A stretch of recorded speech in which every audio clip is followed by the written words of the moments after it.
Salut à tous, c'est Simon Sanchez ou Peanuts pour limpers.com. On va faire la deuxième partie de la vidéo en NL2. J'espère que la première vous a plu. J'ai essayé d'être le plus clair et précis possible en abordant différentes thématiques. C'est vrai que c'est pas tout le temps évident de se mettre dans la peau d'un joueur qui débute complètement et qui aborde le poker. Je ne saurais que trop vous recommander encore une fois de lire le guide du débutant et de vraiment essayer de vous familiariser avec le vocabulaire, le lexique du poker, familiariser avec les notions clés. Euh, ah ouais, excusez-moi, la Big Blind a été posée ici, j'ai pas fait exprès, je voulais attendre la Big Blind, mais ça, je l'ai posté malheureusement au milieu, donc ne faites jamais ça bien sûr, hein, c'est une erreur d'étourderie de ma part. Donc voilà, c'est tout ça pour dire, essayez vraiment d'être à l'aise dans ce monde du poker théorique, que ce soit au niveau donc du lexique, des notions et des concepts clés, même si vous ne comprenez pas forcément en détail le concept, essayez d'être conscient de toute la richesse technique qu'il y a dans ce jeu. Donc j'essaye au maximum d'insister sur les notions clés qui me paraissent les plus importantes à ces limites. Jouer tight, relancer surtout quand on est au cut-off ou au bouton, c'est-à-dire les positions les plus, ce qu'on appelle late, ce qui sont les plus proches des blindes pour voler les blindes. Être relativement tight en small, même très tight en small blind et en premier de parole. Et big blind, éviter de compléter, ne jamais limper. Vous voyez que j'ai pas limpé une seule fois, c'est-à-dire jamais je ne vais juste payer la big blind, toujours relancer. C'est très important et de ne pas partir dans des coups fantasques, de ne pas commencer à faire des bluffs parce qu'on est frustré et d'être agressif que lorsqu'on a une bonne main ou un gros tirage et qu'on pense que avec notre gros tirage on a de la fold equity, c'est-à-dire une chance de faire coucher notre adversaire. Voilà. Donc pour cette première partie, tout s'était bien passé à part le paire de 2 contre paire de 6 où on avait chacun notre brelan et j'avais eu la malchance d'avoir le petit brelan avec paire de 2. Mais sinon, à part ce coup-là, le reste s'est assez bien passé. Donc pas de soucis, on va dire, hein, pas de choses à noter particulières. On va essayer dans cette deuxième partie de continuer sur cette solidité et éviter les coups, les mauvais coups. Ça, par exemple, valet 8 aussi, ne relancez pas en premier de parole, c'est un petit peu trop faible. Vous pourriez, mais c'est un petit peu trop faible. As5, pareil, ne complétez pas et ne relancez pas non plus. As5 offsuit, c'est-à-dire dépareillé, c'est vraiment une très mauvaise main. Surtout quand vous avez un kicker aussi mauvais, bien sûr. Voilà, As3 offsuit, par exemple, c'est une bien meilleure main, évidemment. Euh, le but, c'est de vous concentrer sur jouer des mains fortes. Et quand vous jouez des mains faibles, le faire dans des situations comme ici au bouton ou au cut-off ou contre des joueurs qui vraiment couchent beaucoup. Donc voilà. Je vais essayer de me concentrer un peu plus dans cette deuxième partie sur l'identification des joueurs. Euh, Parce que là, on n'avait pas trop d'idées des joueurs à la table. Je pense que Stranger est un règle. D'ailleurs, c'est bizarre qu'on voit pas la pastille rouge. Voilà. Alors, As-3, évidemment, je vais faire ce qu'on appelle un 3 bet, c'est-à-dire sur relancer. Je vais mettre 9 blindes, ça fait 18 centimes. J'ai une très bonne main, j'ai pas de raison de juste payer. J'ai envie de faire grossir le pot. Si je me paye, tant mieux. Et si le joueur me sur-relance, je vais partir à tapis avec une main aussi forte. Il est hors de question de coucher sur une sur-relance. Ou alors, si vous avez peur de partir à tapis pré-flop, il ne faut pas faire un 3 bet comme je viens de faire ici, bien sûr. Bon, là, le joueur couche, donc on ne verra pas d'action sur cette main. Alors, comme je vous dis, on va essayer d'observer un peu les joueurs. Je vais un petit peu moins parler. Pour observer les joueurs, essayer de prendre des notes sur... voilà, mettre des pastilles rouges, jaunes, bleues, vertes ou violettes selon le niveau des joueurs. Alors ici, le joueur a checké. Je pense avoir la meilleure main. Je pense pouvoir être payé par moins bien, comme une main comme As-10 par exemple. Donc voilà, je vais miser. Paire de 3 aussi, je pense être devant.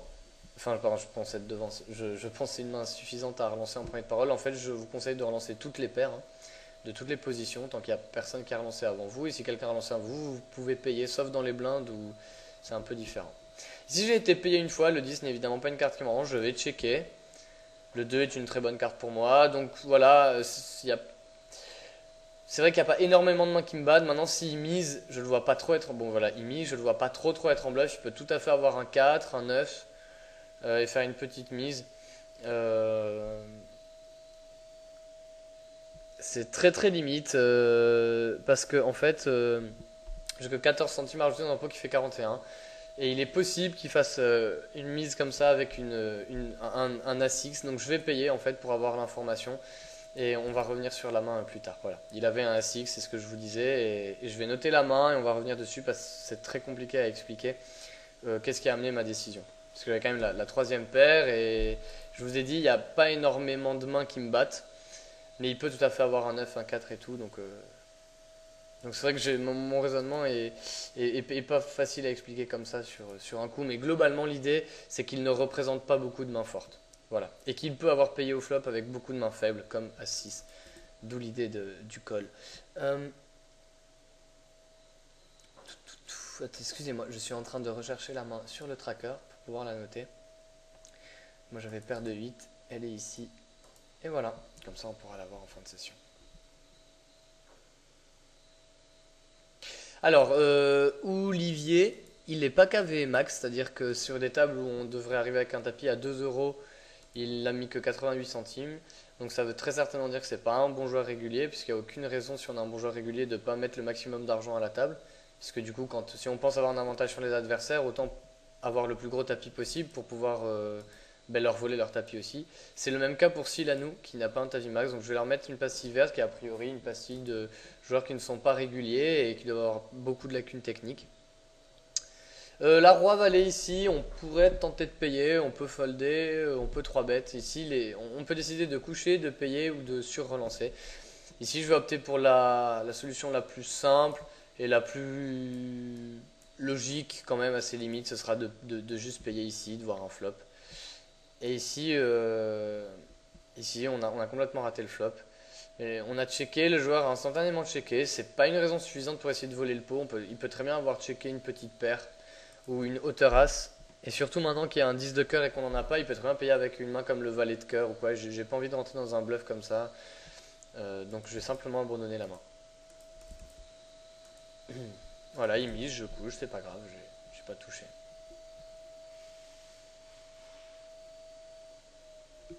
« 8 et 2, main pourrie. Donc on va essayer d'observer un peu le jeu des autres joueurs à la table. Et c'était 8 offsuit, main pourrie aussi. Donc il nous manque Kelly et Steph31 sur la table droite, dont on n'a pas trop d'idée de leur jeu. Et sur la table de gauche, Eda et Kindy. Donc je vais essayer d'être attentif à ça. Excusez-moi du coup si je commente un petit peu moins mes propres coups. Donc là évidemment avec As-7 de cœur, c'est un call en position. Je vais coller avec tous mes As suités. Lorsqu'il y a une relance parce que là c'est déjà une carte forte si je touche ma paire et le fait de pouvoir faire une couleur max c'est quand même excellent. C'est vraiment en touchant des mains aussi fortes qu'on va gagner beaucoup d'argent. Ici le joueur a instantanément checké donc je vais essayer de lui voler le pot tout simplement. Je vais mettre 10 centimes, pas la peine de mettre cher. Soit il va payer soit il va coucher. Là ici il a décidé de payer. Quand il me paye, il a très souvent soit une petite paire, soit un 8, soit un meilleur as que moi, genre As-10, As-Valet. Donc je vais pas essayer de le bluffer, je pense vraiment qu'il a la meilleure main. Et s'il mise, évidemment, je vais abandonner. Donc le joueur a checké en montrant de la faiblesse, il a décidé de continuer dans le pot. Voilà, là ici, je pense que le joueur va très très souvent nous montrer soit un 8, soit une petite paire servie, soit quelque chose comme As-Valet, As-9, As-Roi. Voilà, et il a As-Roi.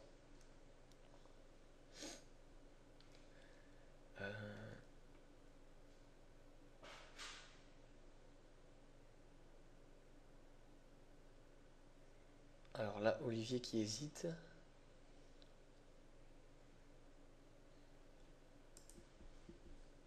Et donc oui, on pourrait dire oui, mais si alors tu pensais qu'il avait As-Roi, il fallait le bluffer. Oui, mais non, puisque justement je vous ai dit qu'il pouvait avoir As-Roi, il pouvait tout à fait aussi avoir le 8 ou une petite paire, et je pense pas qu'il aurait lâché une petite paire. Donc. Ici en big blind, je peux tout à fait payer avec Roi 10. C'est une main descente. J'ai complètement raté le flop et je vais abandonner sur son agression. Et s'il ne fait pas d'agression, je vais checker. Pourquoi? Parce que contrairement à la main de tout à l'heure, le flop quand même il y a beaucoup de tirages et il peut décider de check call avec des tirages quinte, couleur ou des petites paires. Donc là, il mise 8 centimes et je vais évidemment abandonner.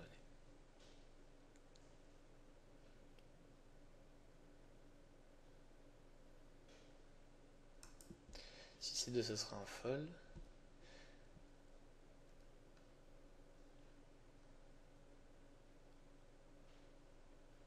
Et là, évidemment, je vais jouer mon As-Valet de trèfle. Je ne sais pas encore ce qui va se passer. Mais... Ok, donc Olivier a décidé d'ouvrir. Je vais simplement payer, je pourrais sur-relancer, mais ce serait un peu compliqué parce que le joueur ne joue pas beaucoup d'argent derrière. Donc ça va très vite nous obliger à partir à tapis et j'aurais pas nécessairement envie de partir à tapis selon le flop.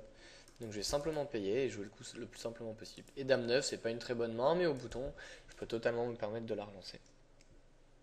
Toujours pareil, si vous ne sentez pas, et j'ouvre quand même bien sûr un peu plus de mains que ce que je vous conseille pour la vidéo et pour voir.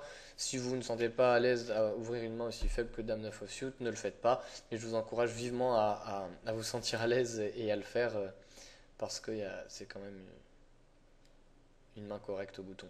Ici, le flop est très dry, c'est-à-dire qu'il y a très peu de tirage et il y a très peu de chances que le joueur ait une bonne main. Et ici, As-Valet, je vais checker et on va voir ce que fait Olivier. Donc voilà, ça c'est un flop dry, par exemple, typiquement. Vous voyez sur le. C'était où? Vraiment sur un flop comme 8-3-3. Honnêtement, voilà, c'est vrai que il y a très très peu de chances d'adversaire à quelque chose. À moins qu'il ait une paire servie, un 8 ou un 3, il n'aura jamais rien ici de fort. Donc on peut vraiment continuer bet et avoir très très souvent un fold en face. Ici je vais coucher. Ici moi As-Valet, je vais check raise. Je pense avoir très souvent la meilleure main. Le joueur ne joue pas beaucoup d'argent. Il a que 58 centimes derrière. Donc je vais lui faire tapis directement en fait. Je pense être pouvoir payer par un moins bon as, un tirage couleur, un 8, même une paire de dames, une paire de 10. De toute façon, j'ai pas trop d'intérêt à juste payer. J'ai pas envie de lui laisser de carte gratuite et ça va pas spécialement l'inciter à bluffer encore à la turn parce que le pot sera gros et il aura pas beaucoup d'argent derrière. Donc je pense pas qu'il va continuer de bluff. Donc s'il couche, c'est vraiment son regret parce que je pense pas qu'il aurait continué dans le pot de toute manière.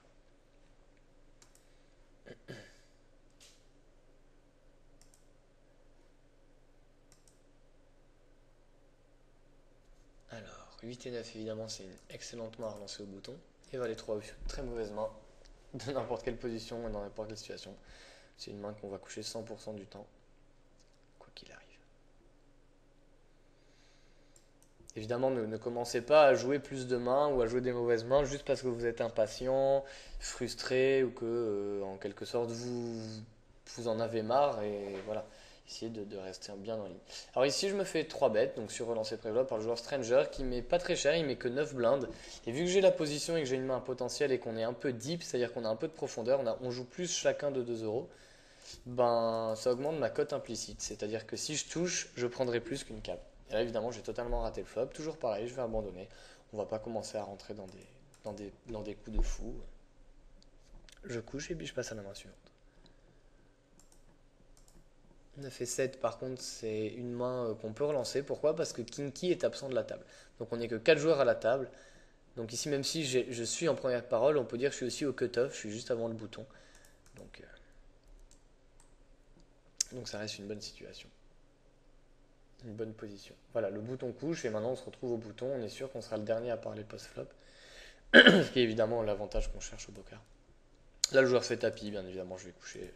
J'ai pas envie de partir à tapis, même pour 50 centimes avec 9 et 7.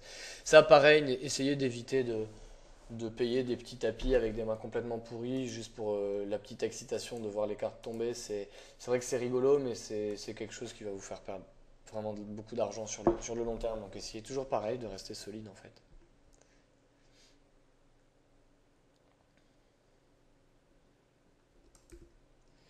Bon, il continue de faire des tapis. Donc je pense qu'Eda est un règle, j'arrive pas trop à déterminer les autres. Kelly aussi, je pense. Mais enfin, en tout cas, c'est sûr que c'est pas de très mauvais joueurs, quoi. Donc on peut leur mettre au minimum une pastille jaune, en fait. En fait, c'est ce qu'on va faire. On va leur mettre au minimum une pastille jaune, parce que ça a l'air d'être des joueurs décents.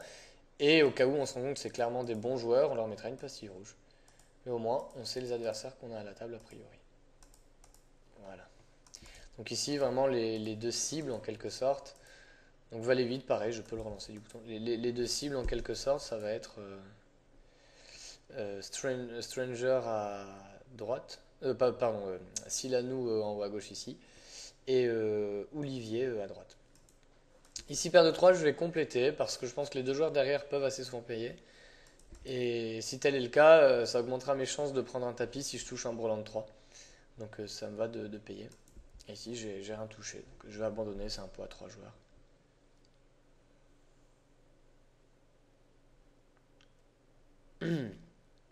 Bon, le jeu n'a pas continuation bet, donc il est même possible que j'ai la meilleure main. Sait-on jamais, ça peut faire check, check, check, check et que je gagne. Voilà, le joueur mise, évidemment, je vais abandonner aussi. Trop mauvaise main. Donc vous voyez que je joue quand même assez serré.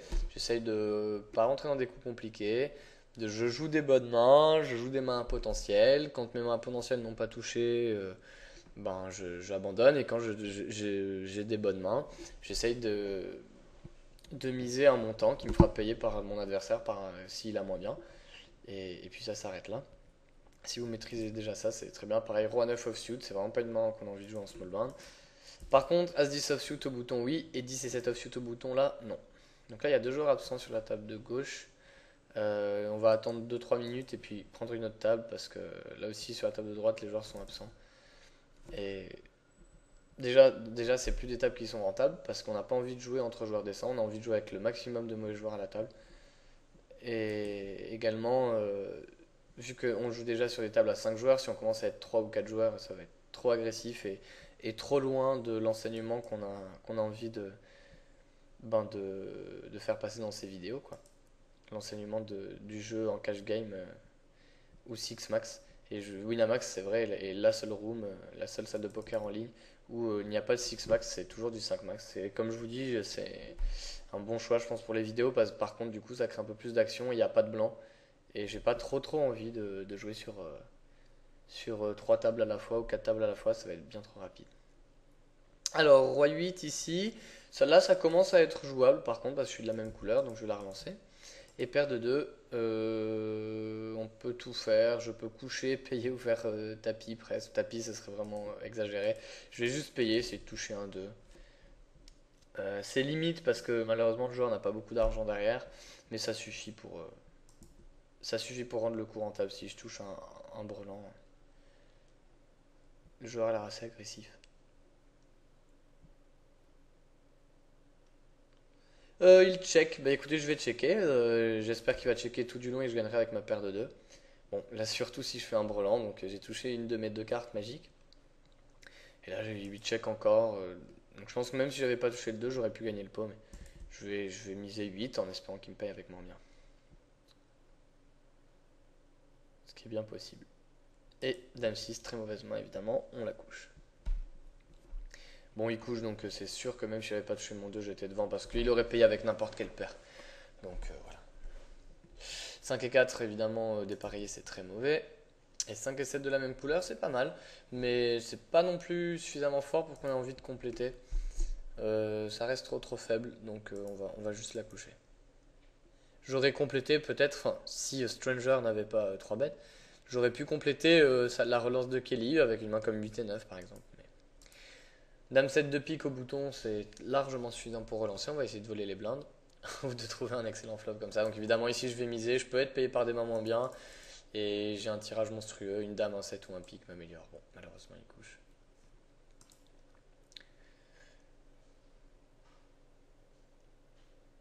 Alors, As-10 de trèfle aussi, une très bonne main. Je vais simplement payer, hein, évidemment, pas la peine de surrelancer. J'ai pas non plus envie de partir à tapis avec cette main. J'ai envie de voir un beau flop avec des trèfles ou un tirage quinte ou une double paire, un as. On va voir. Et là, je trouve un flop, évidemment, qui correspond pas du tout à mes attentes. Mais c'est pas grave. Valet 10, ça peut paraître être une bonne main, mais je pense que c'est pas suffisant pour relancer en small blind. Donc je vais simplement la coucher. J'aurais relancé peut-être Valet Dame offsuit, mais Valet 10 offsuit non. Et évidemment, si j'avais été pareillé, j'aurais eu Valet 10 de pique ou quoi, j'aurais relancé sans problème.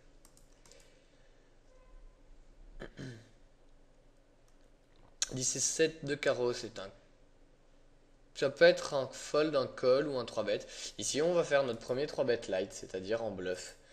Pourquoi? Je pense que on n'en a jamais fait déjà pour l'instant, donc on peut très bien faire coucher Stranger.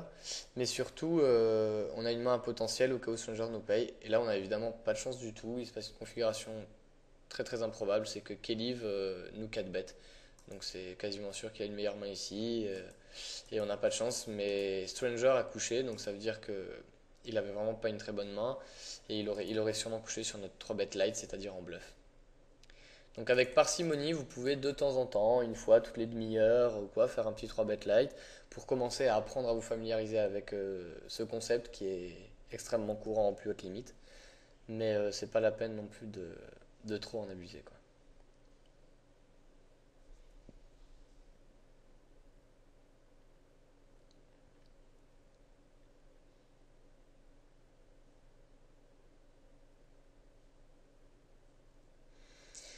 2 et 3 suicides, c'est pas non plus suffisant pour relancer.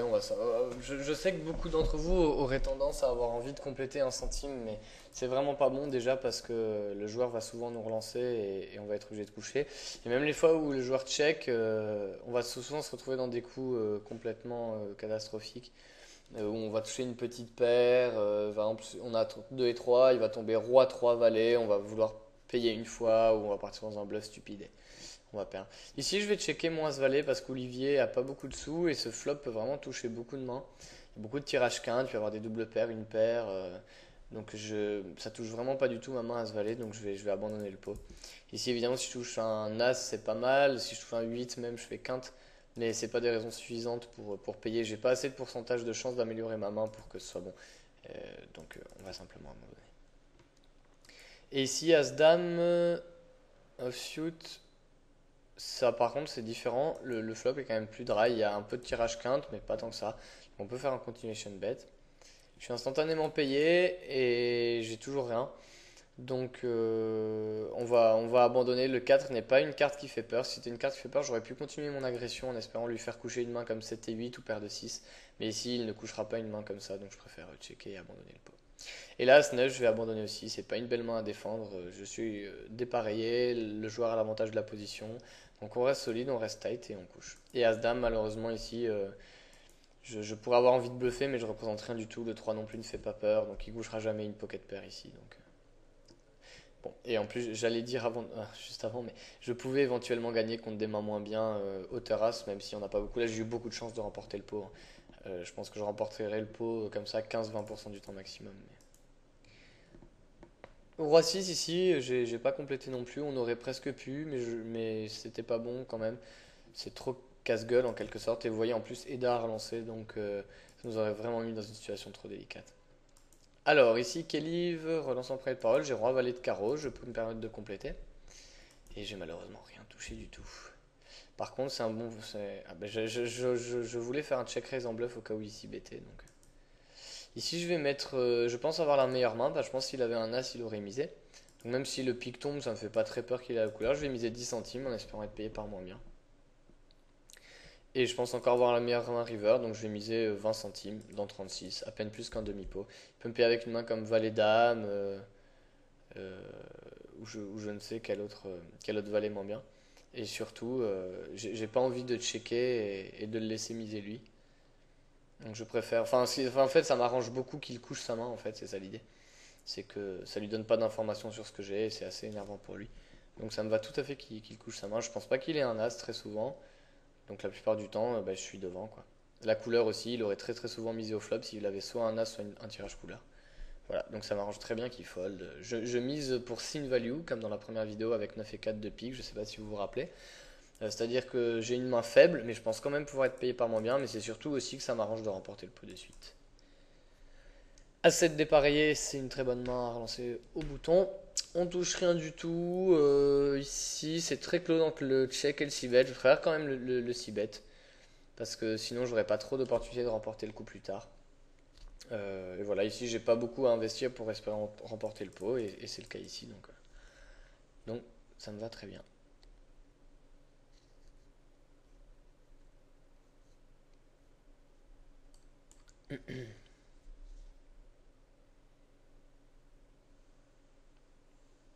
Donc c'est plein de petits pots joués, vous voyez, c'est ça vraiment le poker, c'est pas attendre ses paires d'as, ses couleurs ou ses doubles paires, c'est vraiment jouer chaque coup à fond, prendre chaque décision une à une en réfléchissant bien à ce qu'on fait, à pourquoi on le fait, et essayer de progresser, avoir des bons reads sur les adversaires, sentir le niveau des joueurs qu'on a à la table et essayer d'être capable de les exploiter au mieux, quoi.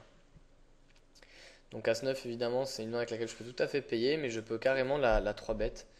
Euh, Et ici, c'est ce que je vais faire. Pourquoi? Parce que déjà, j'ai l'As en bloqueur. Ce qu'on appelle un bloqueur, c'est que ça réduit ses chances que le joueur ait As-Roi, As-Dame ou As-Valet, par exemple, ou Paire d'As. Et en small blind, il va quand même peut-être assez souvent essayer de me voler ma big blind. Et tout à l'heure, je l'ai 3 bet light, mais Kelly m'a 4 bet et j'ai foldé. Donc je pense que le joueur va souvent penser que cette fois j'ai du jeu. Vu que j'ai bluffé en faisant un 3 bet il y a quelques mains, s'il y a prêté attention, il est possible qu'ici ils se disent que vu que je me suis déjà fait attraper en train de 3 bet en bluff, ici il y a peu de chances que je sois encore en bluff, quoi. C'est vraiment quelque chose qui peut se dire, donc voilà. Je pense que ça justifie totalement le 3 bet en bluff ici. J'aurais pu juste payer, mais As-9 offsuit et pas une main qui va se jouer très très bien post-flop non plus, donc je préfère éviter.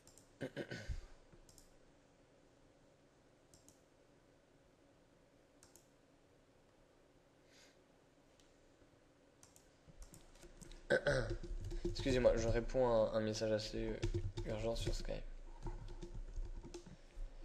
Alors, voilà, j'ai fermé Skype pour pas être perturbé. Donc, As-5, de la même couleur ici, on est au cutoff au final, hein, juste avant le bouton, donc on peut se permettre de relancer. On est à la fois en premier de parole, mais à la fois au cutoff, vu qu'il y avait un joueur qui n'était pas assis. Donc, on peut totalement se permettre de relancer. On va souvent faire des. Enfin, ça va être une main assez facile à jouer, quoi. Soit on va toucher un tirage couleur, un tirage quinte par le ventre ou un as, soit on n'aura rien et puis on fera un 6 bet si on a un bon flop et on évitera de faire un 6 bet si on n'a pas un bon flop. Là, évidemment, j'ai checké mon 8-2 qui est une main pourrie et le flop est horrible. Même si j'ai une paire, c'est horrible. Mais je peux gagner la main, s'il a paire de 2 par exemple. Non, il avait une meilleure paire que moi et de toute façon, la couleur. As-7, ce sera un fold. Évidemment, voilà, par exemple, peut-être beaucoup de joueurs feraient l'erreur ici de compléter en mettant 4 centimes. Mais c'est une main très mauvaise, elle est dépareillée, on a un mauvais kicker, on est hors de position, il y a plusieurs joueurs. Donc c'est vraiment un coup casse-gueule dans lequel on n'a pas envie d'entrer. 6 et 7, pareil, on pourrait être monté de payer, mais le joueur relance en premier de parole. Il va pas relancer non plus tout et n'importe quoi en premier de parole, il va relancer des mains assez fortes qui nous dominent complètement. Il aura la position, nous on sera hors de position. Et les cartes assorties et connectées sont pas des cartes qui se jouent très très bien hors de position, surtout lorsqu'elles sont aussi faibles. Autant j'aurais eu 9 et 10 de pique, j'aurais été bien plus enclin à compléter, mais 6 et 7, les fois où je ferai une paire, la paire de 6 et la paire de 7 sera vraiment trop faible. Paire de 5, hop, c'est un open. Et à 7, pareil.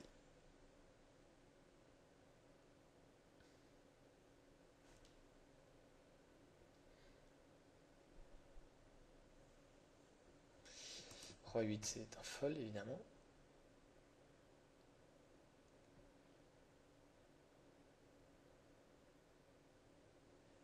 Et 4 et 7 de carreau, c'est un fold aussi.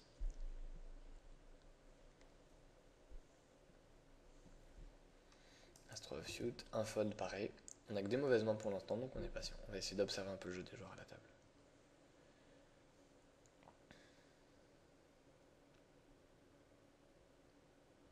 Donc pour l'instant, c'est marrant, il n'y a pas eu de gros coups d'éclat, il n'y a pas eu de gros pots un peu tendus. Et c'est vrai que c'est souvent ça le poker. En général, le poker est véhiculé par l'idée de toujours des gros pots, des tapis payés, mais vous voyez bien que la réalité est très loin de ça. La réalité, c'est, encore une fois, j'insiste, jouer chaque coup à fond, prendre les décisions une à une, essayer de bien se concentrer sur ce qu'on veut faire, sur pourquoi on le fait, et pas commencer à vouloir créer de l'action sans aucune raison, juste pour faire des gros pots, quoi. Valet 9 de trèfle, c'est vrai que c'est une assez belle main, mais toujours pareil, c'est un joueur qui relance en premier de parole, on est hors de position, c'est pas une main qui va se jouer, donc on la couche. J'aurais commencé à payer ici, peut-être avec Valet 10 de trèfle, c'est quand même bien plus connecté, j'ai plus de chances de faire des quintes, mais Valet 9 de trèfle, c'est pas assez intéressant. Valet roi de carreau, donc j'ai évidemment relancé pré-flop, je vais pas commenter, c'est une excellente main, mais j'ai touché un flop, enfin, il y a un flop horrible que je n'ai pas du tout touché, je suis contre deux joueurs, donc je vais checker. Toujours, quand on continue les chaînes bet en bluff, on essaie de le faire dans des pots où les adversaires, on suppose qu'ils ont peu touché. Mais là, c'est pas le cas. Par contre, j'ai touché ma paire de valet à la turn, donc je vais évidemment payer. La mise d'Olivier. Et le 3 de cœur est vraiment pas une bonne nouvelle. Ça peut donner une couleur, ça peut donner une quinte avec n'importe quel 7 ou avec n'importe quel 2. Il check. Quand il check, je pense qu'il a jamais la quinte, jamais la couleur. Sinon, il l'aurait misé. Par contre, ce qui m'embête, c'est qu'il peut checker une double paire. Donc ici, c'est très très très très très très très très très tendu entre miser et coucher. Attends, roi de carreau, je vais relancer au bouton. Les deux me vont, honnêtement. Je pense qu'à ces limites-là, il est mieux de checker quand même. C'est vraiment trop facile. Mais il pourrait très bien payer avec une main comme paire de 8 ou As 6. Non, en fait, du coup, toute réflexion faite, je vais quand même miser un petit peu, un tout petit peu plus qu'un demi-pot. Il peut vraiment me payer avec une paire pourrie. Bon, il avait la quinte, donc ça c'est très très surprenant. Je le mettais pas du tout sur une quinte. Je trouve ça très étrange qu'il ait eu peur de la couleur au point de ne pas miser la quinte. Mais bon, soit, c'est pas grave. Enfin, je vous dis, c'était vraiment très très tendu. Les deux solutions me vont entre coucher et miser. Je préfère quand même miser parce que je pense qu'en moyenne, je vais plus souvent être payé par moins bien que par mieux. Ici, c'était 5 au cut-off, je vous conseille quand même de la coucher. Si ça avait été 6 et 8, ok, mais 5 et 7, ça commence à être vraiment un peu trop fragile. Donc voilà.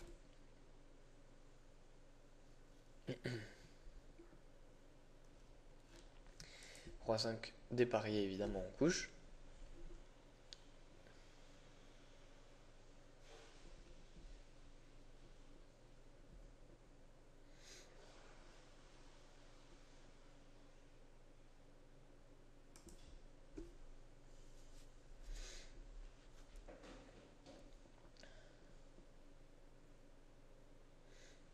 On va jouer encore une ou deux mains sur chaque table. Allez, on va jouer encore deux mains par table. Et on va revenir sur le coup de tout à l'heure avec la paire de 8. Je ne sais pas si vous en rappelez, on va revenir dessus. Bon, en fait, je vais attendre la big blind et voilà, là je vais être à la big blind au prochain tour. Donc je vais coucher, hop, s'absenter et je vais jouer encore deux mains sur la table de gauche. Donc cette paire de 7 et la main qui arrive après. Donc je peux quitter la table de droite. Oui, je suis sûr de vouloir quitter.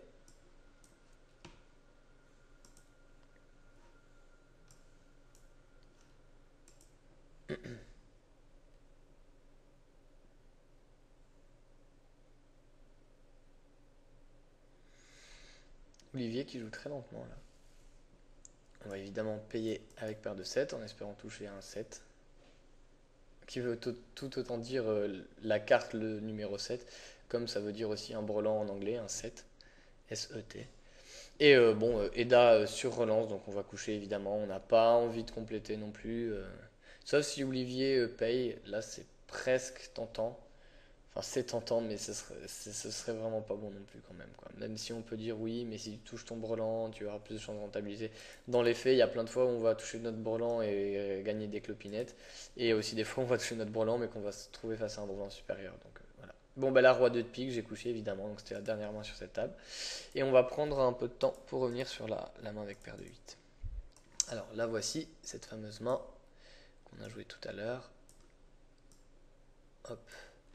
Donc j'ai paire de 8, je relance au bouton et je suis payé par le joueur en big blind, Silano, qui était, on avait catégorisé comme mauvais joueur. Vous vous rappelez, il avait une pastille verte. Euh, donc je mise 8 centimes dans 11, normal.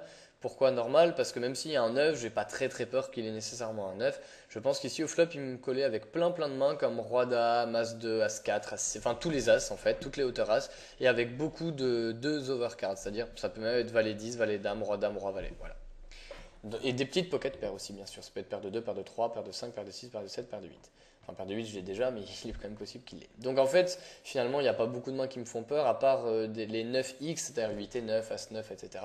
Et les 4x, As 4 ou 4 et 5, il y a quand même beaucoup plus de combinaisons de As X et de 2 overcards et de pocket pairs qu'il n'y a de combinaisons de 9x et de 4x. Donc quand je dis 4x, c'est une main avec un 4 ou une main avec un 9 pour 9x. Donc je pense que je suis bien plus souvent devant que derrière. C'est pour ça que je mise pour value. C'est encore un peu de la sin value. J'ai une main pas très forte, assez faible, mais je pense que le range adverse, l'éventail de mains adverse est plus faible encore et que je vais être plus souvent payé par mon bien que par mieux. Le 10 c'est une très mauvaise carte évidemment. Là, j'ai pas trop de raison de miser, hein, évidemment. Bon, il risque de coucher toutes les mains que je bats et c'est là il va commencer à coucher des mains comme justement As 2 ou paire de 4, enfin paire de 4 non, mais paire de 3, paire de 5, donc j'ai pas envie de miser. J'ai pas envie de me faire relancer en plus, j'ai envie d'aller à l'abattage. Et là, le joueur mise 14 centimes dans 28, c'est-à-dire demi-pot. Donc j'ai failli coucher pour vous montrer l'exemple ou quoi, mais je préfère quand même vous montrer un autre exemple, c'est-à-dire de vraiment réfléchir à tout l'éventail adverse et se dire que par rapport au range qu'on a déterminé au flop, ok, c'est-à-dire les 4x et 9x, il y a peu de chances déjà qu'ils misent un 9. il aurait souvent checké avec un 9 parce qu'il a middle pair et il n'a pas vraiment envie de miser. Et s'il avait eu un 4, il aurait souvent soit misé turn, soit relancé au flop. Donc vraiment ici, il y a très peu de mains qui me battent. Et ici, il peut tout à fait bluffer avec une main comme Roi-Dame, As-2 ou quoi. Et c'est pour ça que j'ai payé, il a montré As-6. Et j'ai remporté le pot. Donc voilà, c'était un coup assez intéressant pour ça. Pas de temps pour le call qui est finalement pas très difficile à faire. Même si beaucoup de joueurs auraient peut-être tendance à fold. Ce qui est intéressant, c'est de décortiquer l'éventail de mains adverses et se rendre compte que finalement il y a très peu de mains meilleures que la mienne qui ont du sens dans l'histoire qu'il essaye de nous raconter. Donc il essaye de nous faire croire qu'il a une bonne main. Pourtant, il y a peu de chances qu'il ait une bonne main vu comme il a joué et vu le flop. Donc on colle parce qu'il a souvent des bluffs et il bluffait. Voilà. Bah écoutez, on va s'arrêter là pour cette deuxième partie du Cash Game Live en NL2 pour la série de vidéos Zero to Hero. J'espère que ça vous a plu. Il n'y a pas eu énormément de grosses actions, ça c'est vrai, mais il y a eu énormément de petites réflexions qui, j'espère en tout cas, vont vous donner beaucoup d'éléments pour travailler votre jeu et avoir des repères et des bonnes pistes pour progresser. Écoutez, je vous dis à tout bientôt, à vos commentaires. Et encore une fois, j'espère sincèrement que ça vous aide. Je fais de mon mieux pour essayer vraiment de vous livrer les notions les plus importantes pour vous. Mais c'est vrai que c'est pas toujours évident puisque ça fait des années que je joue et à des limites bien plus hautes. Donc forcément, des fois, j'oublie de préciser des concepts qui peuvent paraître évidents pour moi qui ne le sont pas pour vous.